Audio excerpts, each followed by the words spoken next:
Okey, cuba korang tengok rumah kayu ni dari luar.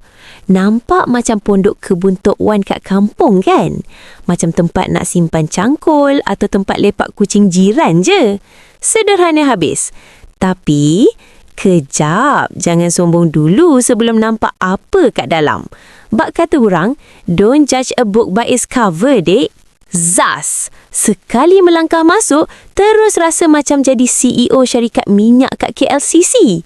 Luar nampak rustik kayu balak, tapi kat dalam, mak ai, marmar dia kalau lalat hinggap pun boleh terseliuh kaki sebab licin sangat. Inilah yang kita panggil quiet luxury.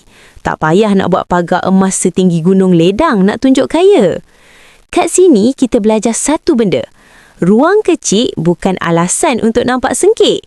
Ini seni menyusun barang mahal dalam ruang yang comel. Luar nampak macam tak ada apa-apa. Tapi dalam, kalau silap langkah, rasa macam nak kena buka kasut 2 kali sebab takut kotor.